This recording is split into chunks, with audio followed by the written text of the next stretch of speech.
दोस्तों, रक्षाबंधन का त्योहार चल रहा है। ये भाई बहन का सबसे अनोखा रिश्ता होता है।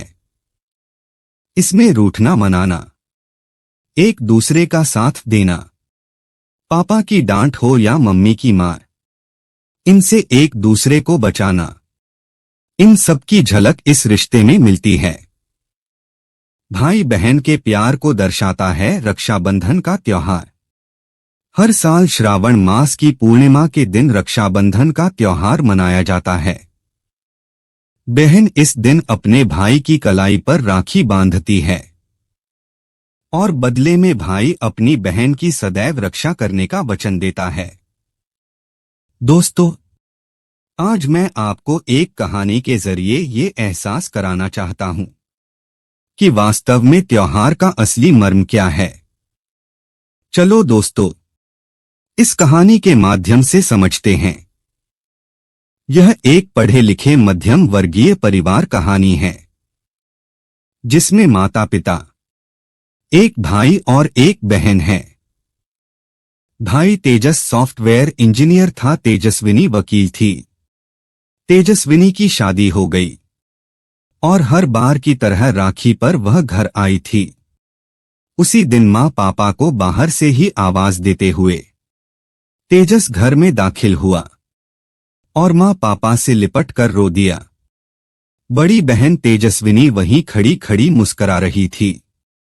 प्यार से धौंस जमाकर बोली, यह तेरी लड़कियों जैसे रोने की आदत नहीं गई ना? तो क्या रोने पर तेरा ही हक है? उसकी नाक खींचते हुए तेजस ने कहा और वह उससे भी लिपट गया। वह बोला, साल भर बाद मुश्किल से आने को मिला है। भारत में था तो हर महीने चला आता था। तेजस्विनी उसको छेड़ते हुए बोली, लड़कियों को होती है ऐसी होम सिकनेस। बोल्ड बन, बहादुर, ऐसे कच्चे मन का रहेगा तो कैसे चलेगा? मां ने कहा, सावन बच्चों को घर लेकर आता है, इसलिए मुझे सावन पसंद है। मैं कभी ये नहीं कहती कि सावन बेटियों को घर लाता है। अब तो बेटे भी घर से दूर होते हैं, तो उनके लौटने का भी बेटियों की तरह इंतजार करना पड़ता। पिछले साल कोरोना के चलते तेजस नहीं आ पाया था। इस बार जाना ही है, सोचकर रिस्क लेकर आ गया। अब शुरू हुआ मस्ती और छेड़खानी का सिलसिला। स्कूल कॉलेज का दौर, दोस्तों की बातें, भाई बहनों के साथ मस्ती की याद, पुराने किस्से। रात हो गई लेकिन बातें खत्म नहीं हो रही थी। मां ने कहा, अब तो सो जाओ, 10 बजे तक कुंभकर्ण की तरह पड़े रहोगे। तेजस ने मां का पल्लू अपने मुंह पर डाला और कहा, ठीक है नामा, कितने दिनों बाद यह गोद नसीब हुई है। सच में बहुत याद आती है आप सबकी। ये कहते हुए उसने मां की गोद में मुंह छुपा लिया। तेजस्विनी ने छेड़ते हुए कहा, मां, भगवान ने गलती कर दी। मुझे लड़का और इसे लड़की बनाना था। तेजस उसे मुंह चिढ़ाकर मां से लिपट गया। अब उन्होंने एक पुराना एल्बम निकाला। हर फोटो में तेजस मां के साथ था और तेजस्विनी उसे मामा ज बॉय कहती। वह मोहक दृष्टि से तस्वीरें देख रहा था। एक मौसी की लड़की का तलाक हो गया था। उसकी तस्वीर आते ही तेजस्विनी बोली, दीदी ने तलाक ले लिया ना? मां बोली, हाँ, बड़ी दुखी है। तेजस ने कहा, और जीजा जी? तेजस्विनी भड़क कर बोली, लड़के का क्या है, मस्त है, उसे क्या परेशानी? सारी परेशानी तो बेचारी लड़की को ही झेलनी पड़ती है। तेजस ने एक गहरी नजर से उसे देखा और चुप हो गया। तेजस को मां का साथ बहुत भाता था। बचपन से ही उनके काम में हाथ बटाना, खाना बनाना उसे पसंद था। पढ़ा लिखा परिवार था। बेटा बेटी में कोई भेद नहीं था। सब काम सबके लिए हैं। यही संस्कार डाले थे दोनों में। तेजस मां के हाथ का खाना भुक्कड़ों की तरह टूटकर खाता और खाते खाते भावुक हो जाता। तेजस्विनी फिर उसे छेड़ती। बचपन से रोतला है। छोटी छोटी बातों पर लड़कियों जैसे टेसुए बहाता रहता है। घर अस्त व्यस्त था, लेकिन फिर भी सब मस्त थे। पापा हैरान थे। साफ सफाई को हरदम चौकस रखने वाली उनकी पत्नी इतने बिखराव के बाद भी इतनी चुप थी। वे बोले, अजी सुनती हो? बच्चे क्या आए, आप तो हमें भूल ही गईं। पत्नी मुस्कराती हुई कहती है, बच्चे थोड़े दिन बाद फिर लौट जाएंगे अपने घरौंदों में, फिर आप और मैं इनके फिर मिलने की आस में इनकी इन्हीं शरारतों को याद करते रहेंगे। वो सच तो कह रही थी। सावन में उनके घर में बहार थी। बच्चे बहार ही लेकर आते हैं, बेटी हो या बेटा। उस दिन तेजस्विनी अपने पति से बात कर रही थी। उधर से पति ने कुछ कहा तो भड़क उठी। क्या मां मां करते रहते हो?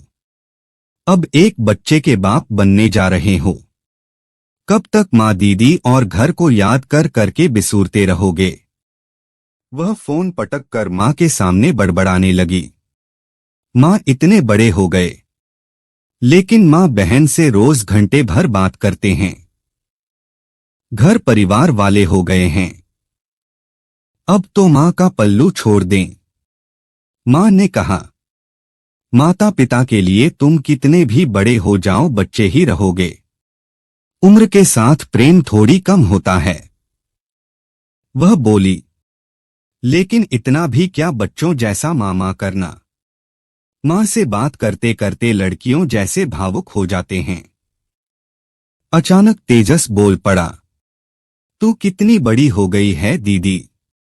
तू भी तो हर छुट्टी में मां मां करती दौड़ी चली आती है मायके। रोज तू भी तो बात करती है घंटों मां से। तो जीजाजी अगर अपने मायके जाते हैं तो तुझे तकलीफ क्यों होती है?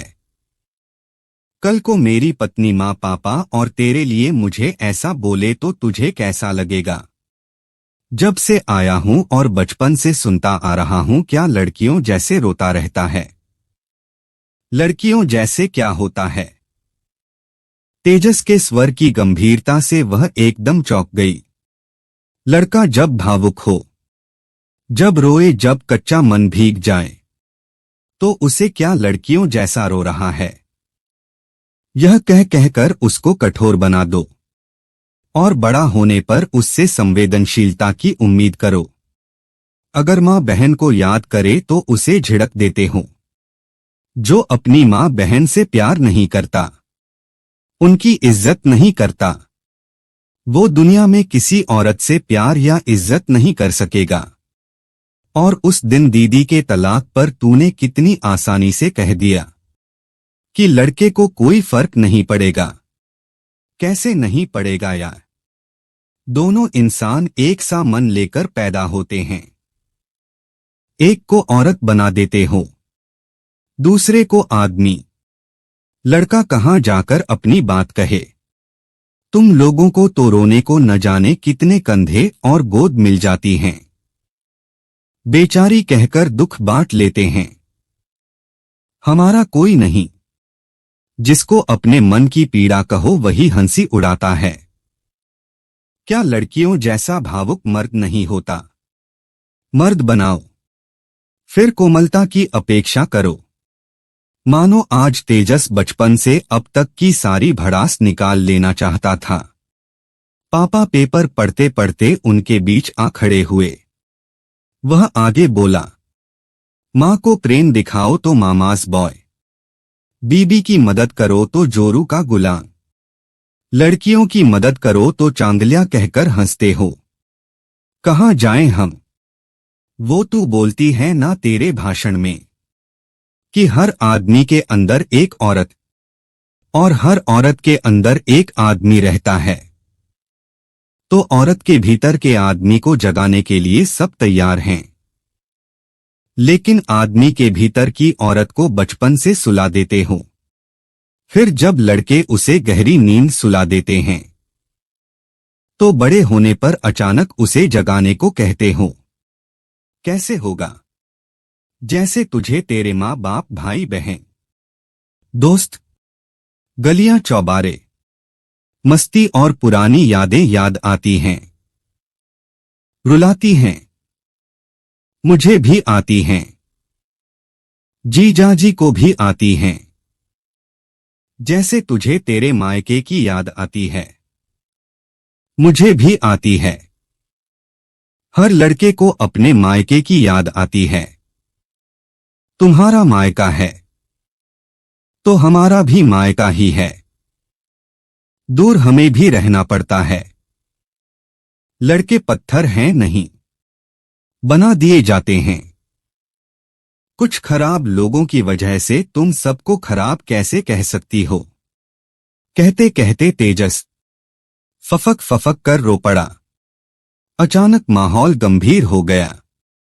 उसे रोते देख तेजस्विनी ने इस बार नहीं कहा, क्या लड़कियों जैसे रो रहे हो? मां ने धीरे से उसके कंधे पर हाथ रखा तो मां का हाथ पकड़ वह चुप हुआ और उठकर तेजस्विनी के पास गया और बोला, इस बार की राखी रक्षा सूत्र तू तो मुझे बांधेगी ही, और मैं वचन दूंगा हर औरत का आत्मविश्वास बढ़ाने, उसका भरोसा बनने, उसका साथ देने का। लेकिन इस बार मैं भी तुझे राखी बांधूंगा, एक भाव सूत्र, और वचन लूंगा कि तू भी लड़कों की भावना, उनकी तकलीफ और भाव को समझेगी। बोल मंजूर है? तेजस ने कहकर बचपन की तरह हथेली आगे बढ़ा दी तो तेजस्विनी ने हाथ पर ताली मार दी।